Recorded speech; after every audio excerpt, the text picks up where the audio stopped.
Hello everyone, hope you're doing well. It's time to look at the dev server once again for Dance of Dragons, and this time we're going to go through the extras. So this is additional stuff that doesn't really warrant its own video, so I'm chucking it all in here.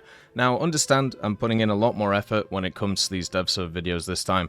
We're doing timestamps, and we're also doing a bunch of other stuff behind the scenes, which make everything a little bit more technical. So support for these videos would be muchly appreciated, and thank you, so much for the support you've shown over this period. It's been very kind of you. If you haven't subscribed to the channel, make sure to subscribe to it, and also, if you could like this video, that would be very kind. Now, let's get into the extras. First of all, the HSTV-L, a vehicle that kind of lives in a weird place in War Thunder. It's loved and also hated, but right now, it actually has a new shell. This is the 76mm XM884. It's a proximity HEVT, or variable time fuse, and obviously designed for taking out helicopters or planes. Right now, even though it's here, you can't actually use it, which kind of sucks. So when you go to the test drive, you are still stuck with the XM885. But it looks like the HSTV-L is following a lot of other vehicles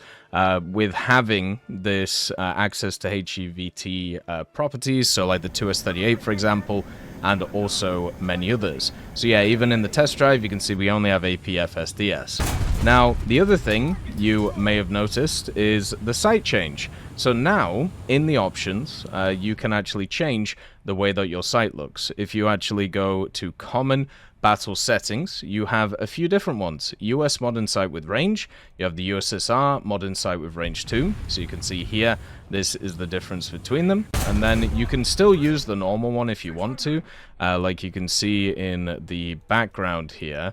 You can just go default, which is, the standard sight, or you can even do the Sosna U sight. So this is the first step towards a roadmap change, which Gaijin talked about that they were going to do. So that is pretty cool. It's nice to see that they are implementing this stuff for the game. You can see here, this is the Sosna U sight in its entirety. It's not exactly too technical or crazy, but it is nice to have options, and the fact is, console players don't have access to custom sights, so giving this access to everybody is fantastic. Another thing that they've also changed, which I can just kind of show you with this as well, is with this vehicle, what they've ended up doing, or not with this vehicle, but all crew voices, they've removed the kind of radio muffle from them, so they're a lot clearer. So I'll just shoot a little bit just to kind of give you an idea. So just listen to the voice commands. Take 1 o'clock, range 600. Target destroyed. Hit.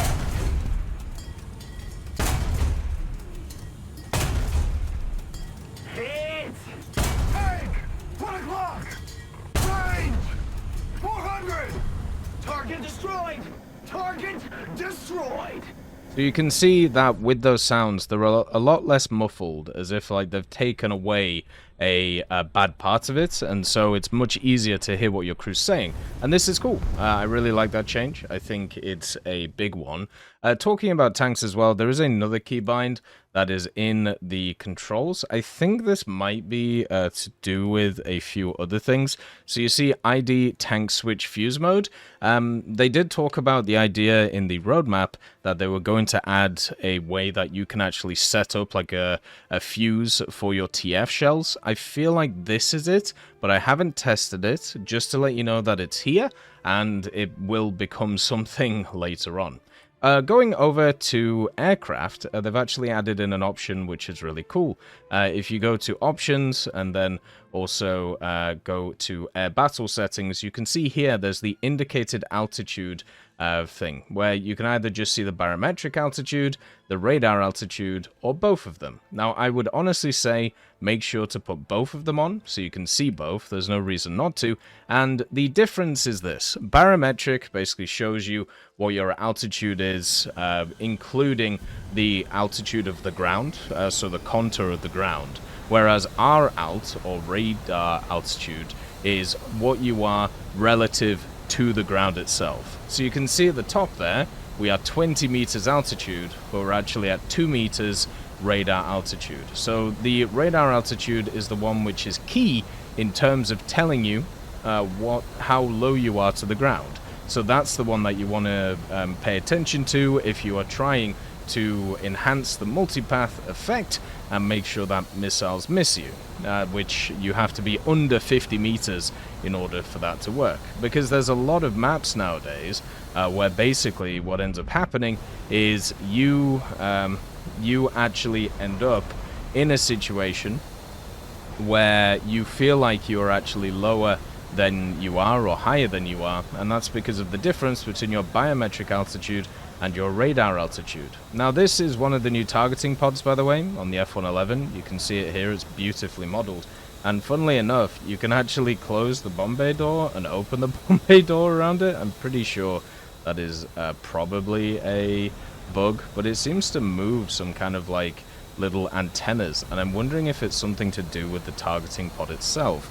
So what you are actually able to do is switch MVD mode on it, and then once again use it pretty effectively, since it is a thermal pod, so you can see like the top of it there, and yeah, you can use the paveways really well and just kind of donk people with the laser guided bombs that this will have access to. So that's pretty fun. There is a new set of ordnance though, and this one is once again for aviation, and it's present on a few vehicles right now, but understand it will be available for others. It's just only on some in the dev server. So this isn't just the ones that it's going to be on, it's going to be on a lot of the high tier vehicles. And it is the JDAM, but specifically it is the guidance system that the JDAM uses, which is known as GNSS.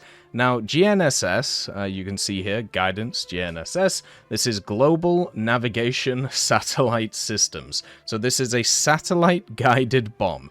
This is a completely new guidance system, and you can see it does actually guide the missile for quite a long time, and also have quite a high release, so you can hit this from miles away. To give you another example of this, for the USSR, for the Su-24M, it also has some GNSS bombs. These ones right here.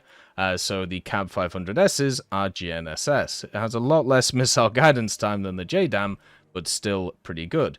So what does this mean in terms of the game? Because obviously, you know, it's one of those things where we don't technically have satellites in the game, so how does that really work? What it gives you is a way of dropping fire and forget bombs on a guided position, which is basically a stationary target, and not having to worry about them and doing multiple ones at the same time. So you have the tracker here, right? So what you do is you look at the target over here, you can drop one here, and then you can drop one here, here, and then just keep going across the line, and each of the individual bombs will follow their specific area. Now obviously it depends on how fast you're going and what the drag of the bombs are, but this means that I can drop all of the JDAMs all on individual targets, which you can lock onto, by the way. I just didn't do, since there's nothing to lock onto here, and you can hit different targets as you go along. You can see there the ability of what we're able to do. So hitting all different areas, obviously some of them missed because, you know, we were going too fast, but you get the idea, right? So this is a way of basically enhancing your CCRP or CCIP with your bombs on how you use them, with a very easy way of doing it. Now the thing is, with this system, it does not track moving targets. So what that means is once you throw the bomb at the place that you've designated, it will not move from that point. It will just glide into that area. So it is better to go for stationary targets, but it also means if you want to go for multiple stationary targets at the same time, you can. So let's say you're hitting a column of tanks, if you're hitting pillboxes in a realistic or simulator, or if you're just hitting stuff like AAs in ground, you can do it from absolutely miles away with this system. So once again, I'll just kind of show you how it works. We have all the JDAMs here with them searching, so we'll just drop them here, here, here, here, here, and here. Then we'll just keep going across with different bombs and just show you how they all just will go onto the target by themselves, all in different places. But just remember, they cannot track targets which are in which are moving. So it will hit that specific spot that you have targeted. Even if you're locked onto a target, it will not move with that target. So this is more just doing precision bombing on stationary targets. You can see them all just flying in right now at different trajectories and being able to hit everything that's around. Now, understand that they're also not in like a specific perfect way at the moment. You know, they still have their kind of issues with the flight paths. They definitely don't look proper when it comes to how they're all set up, but there you go. That's how precise you can do it. Did you see how equidistant they were apart? And they all hit exactly where I marked them. And that's just a quick hit of the spacebar on each of them without having to lock anything. It is going to be nuts for vehicles, not just like this Harrier, but anything that gets this type of thing. So look out for that, because that's going to become something which is going to be kind of the new way of ground pounding and stuff like Air Realistic and also Air Arcade and Simulator. In ground, I'm not so much sure because, of course, it can't track moving targets and a lot of people move around, so might not be as useful. The next thing that's around is the secondary weapon UI changes. You may have seen it there that I was looking. So what you can actually do is you can plonk your secondary weapons on and it will actually change them. So here you can see all of the different ones that the F-111 has, the new F-111F, and you can see which hardpoints that they use. You can also test like looking at the ones, so it updates it in real time so you don't have to go back to the hangar and then have a look at it once again. The fun thing I like is the fact that it tests the suspension on the vehicle. So you can see here we've got quite a light load, right? Well, if we change it to, let's say, this one, you can see how it hunkers down the suspension at the back, which is just fantastic. And you can scroll out and you can scroll in. So basically this is just a better way of being able to visualize what you're going to be carrying. And that's fantastic. You know, that's absolutely wonderful that they've added this in. A new part as well for optics for ground vehicles, we obviously had, you know, the different sights, is on the Japanese RCV, the squadron vehicle that they're bringing in for Japan. The fact that this thing actually has a extended commander sight is really cool. The Freccia also got a commander sight, by the way. You can see here that you can literally sit behind hills and be able to scout everything over them at your glee. You can also have the aim mode as well past it, which is going to work very well too. But yeah, it's just really cool how high of a position that camera is in, and hopefully it doesn't get overpressured, but I thought I'd just show it because there's something just very satisfying from just going up and down with it. Very similar to the PLSS on the 122. Bing bong, bing bong. It's like a Wally like popping its head above the setup. And another thing that is really cool is they've updated the X-rays of a bunch of different vehicles in ground. A lot of vehicles have got their autoloaders modeled in, so stuff like the KPZ-70 and the MBT-70, I believe the XM8 has it too. But just to kind of show you what I mean by this, the MBT-70 obviously has its autoloader in the back, and there you go. It's fully modeled right there. Same with the XM803 and the KPZ-70. The CCVL also has it modeled in the back here. You can see the whole one. Wow. Okay, that is huge. How beautiful is that? What a lovely piece there. But a lot of other vehicles, such as AAs, like the Ito and also other AAs, like the Flak Panzer, also got their different parts modeled. So you can see here, you have the autoloader for this vehicle. You also have the electronic equipment that tells you what's part of it. Also the FCS there, the driver controls and everything. Plus the power system, which is at the bottom, attached to the engine. So all of these extra parts obviously mean if the vehicle gets hit, it's going to have to repair more. It's going to have to get, take longer to do that. Most of the time you're going to die anyway, but at the same time, it means that it's going to be tougher to play these things. Another part is you have this X-ray part filter as well. So if you just want to see the ammo on a vehicle, you can see it, so it gets rid of everything else. If you just want to see where the crew is stationed, you can also see that. So you can individually look at each part of it instead of just seeing the massive mess that is in it. And this also works for the X-ray for ships. I think it's actually way more important for ships just because of how big they are. But if you just want to see where the fire control systems are on the vehicle, or if you just want to see like where the torpedoes are in a vehicle, you don't have to start searching for them. You can literally just see them when you put the filter on. And you can easily reset it to see everything else too. So this is a really cool change, especially as X-rays get more and more they get bigger and bigger and more advanced in the game. Having stuff like this is super important. Talking about another part of the X-ray, which is very important, helicopters. Helicopters are getting updated damage models, and that means they have updated X-rays too. They're adding a bunch of different parts to them. Now, understand this is in its infancy, so it isn't going to fully come to the game in the next update, but they're working towards it, right? This is once again something that was on the roadmap. You can see here you have the cockpit control, or control, you have the IRCM, and then also the electronic blocks that are around the place. So the idea right now is to put in the modules that are supposed to be there.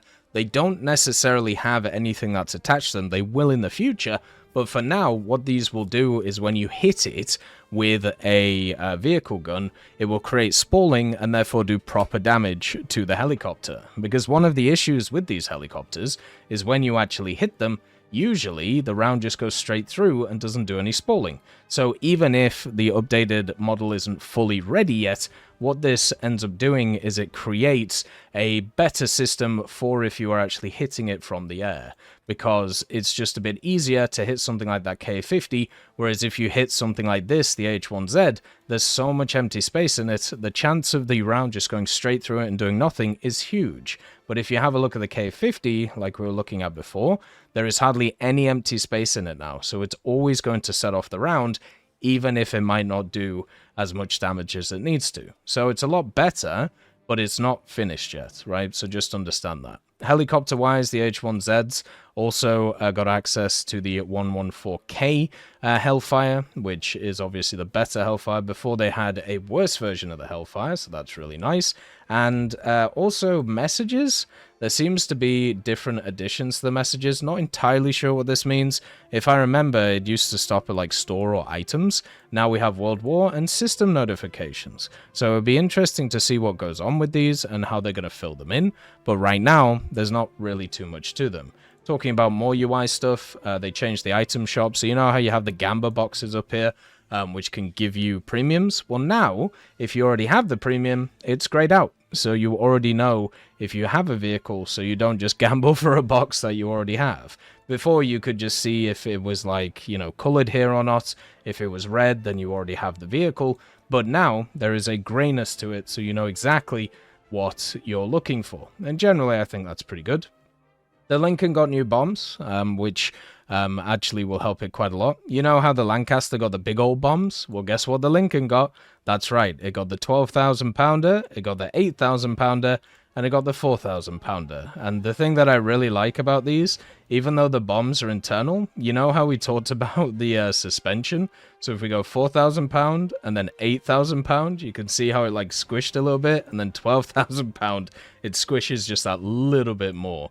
So the it's just one of those really interesting little things. So yeah, now you can mega bomb with the Lincoln. Whether it's a naval or ground, you're going to have a fantastic time with it. Another set of bombs which added, by the way, a ton of vehicles got bombs, right? So there's just a metric ton of them across the place. You can see here the Q5 early got some bombs that you're going to have to redo, but a lot of vehicles got some incendiaries, got some drag bombs, or got some proper bombs. They're just all over the place. But one I want to highlight, because I think it's really cool, is the Chinese. So the Chinese IL-28, which is this one right here, and also their Tu-4, they used to just use the Soviet bombs, of course, because, well, they were seen as Soviet machines. But China did actually use their own bombs in these things, even though they may be very similar. So that means that now the Tu-4 for China and the H5, they now have their own bombs, which is really cool. So just gives them, once again, a little bit more of an indigenous feel instead of relying on another nation and using their stuff. The F-104s for, well, first of all, for America, one of them got changed. The C is now different to the A, Before, the only difference between them was really the RWR. Like, the C had an RWR, but the A didn't. Now there is a significant difference. The C has 4 AIM-9Bs now, so you can see 2 on the central pylon and then 2 on the outer wings, whereas the A is a vehicle which only has access to 2 now, so it doesn't have the under fuselage pylon. I wonder if this will change its battle rating or change something around it. It'll be interesting to see what's going on with that. The German F-104 also was changed, so you might have to respade that once again. I definitely will. They added the Mark 84, which gives it access to 2,000-pound bombs. So that means that you're going to have some big old 1000s that you can see here on the vehicle, but also you can bring this, which is the mega 2,000-pound Mark 84 bomb. So I'm guessing you'll be able to bring this along with other bombs, but this really is just going to be a big old boom to somebody. The 45mm for the Soviets also got changed, so stuff like the Yak-9K, for example, and also, I believe, things like the some of the fighters, so things like the Su-8 with its 45mm, they have got themselves a new round. Don't know how useful it is, but before they had the ground target, they had the armored target, which was the HVAP with very good penetration, the air target with a Heffy, but now they get an APHE shell. So that has 30 grams of TNT and 60mm of pen. Overall, it'd be pretty good, but I feel like just using the armored target is still going to be pretty useful. It really depends on how the APHE performs. Supposedly, they're testing the APHE stuff, but I don't know. I haven't seen anything which has significantly made me feel like they have changed it or not, so I don't really believe that right now. The other thing that is interesting is the ADATS. So the ADATS, they have actually finally made it an SPAA. So this will change its spawn points, and it will also mean it will be useful for different dailies. So instead of being good for SPG tasks, because before it was seen as kind of a tank destroyer or missile carrier, now it's just an SPAA. So it'll be good for bird hunt and things like that, but also it'll be good for being less spawn points, so you'll be able to bring it in and still have that anti-tank capability of the MIM-146, which is pretty powerful. Countermeasure time, so there's a lot of vehicles that don't have their correct countermeasures right now, just to let you know, but there are some in the changelog which have turned up. One of them is this vehicle, the A32A. This vehicle has some chaff attached to it. Now, the chaff has gone from very low numbers, I think it was like 14 or 40. Now you can bring 928. So something tells me you're not going to be running out anytime soon. So it basically got the tornado treatment. It has a ridiculous amount of chaff now, 928 that you can bring along with other stuff. So yeah, in ground forces this is going to be super useful because you'll be able to break lock of a lot of vehicles that are sat around. The Jaguar A and the E, which are both the Jaguars which are in the French tech tree. One of them is a event vehicle, the other one is right here. They've changed their countermeasures as well. You can see that they have 48 large countermeasures, but then also they have 144 countermeasures on top of that too. So a lot more countermeasures to keep them going, and hopefully we'll be able to, you know, stop all of the radar missiles, but also the IR missiles as well. So there's a lot of vehicles just getting more and more countermeasures, which is just fantastic. And the last thing that we're going to talk about in this video, there are more stuff to go through, but we will, you know, look to it in the future. The South Africans got a new camo, and this is a pretty nice one. This is for all of the South African vehicles. They have a basic green camouflage. So you can just have a standard green one. Of course, the deforming stone is fantastic, and the tricolor is very good too. But the basic green is now here. You have to buy it. You can't grind it out. Hopefully at some point you'll be able to grind it out. But this is for all South African vehicles that are around. The last thing, actually, I lied. It's one more thing time. So sorry, I missed it from the list. The Gripen has a new HMD. So you can also check that out. Somebody was mentioning it earlier. So I thought I'd cover it for you guys. Yep, it's HMD time for it too. You can see it right here. This is what it looks like, and this is what it's going to be able to do. So for simulator guys, or for you know, guys who really like to role-play in Air Realistic or Air Arcade, you'll be able to use that as well. And obviously it has a HMD, it has all of those wonderful things, and attached to it is, of course, all of the different markers. So yeah, pretty good. Overall, not too shabby. You can even use it over here and look over here with it. And a few other things do have HMDs too, like some helicopters. The J10 has one as well. But yeah, this is the one for the Gripen, which is on at least the C variants. I'm not sure if it's on the other ones. Alright, as always, I hope you have a wonderful day, and I'll see you next time. I'd just like to thank GMG Smiley, CD Beans, Chieftain Mike, EMN3 Galaxy, Tulio Pontecorvo, Brendan Quinn, Carrion Crow, Gus Irenicus, Pyman, Wartinder, Teddy, Daniel Stanton, Martinez, B. Young, Ozzy Panzer, Alan Hacker, Liam Shear, Opium Prime, Lafouche, Sem Aslan, Uncle Bean, and Derek R. for supporting the channel.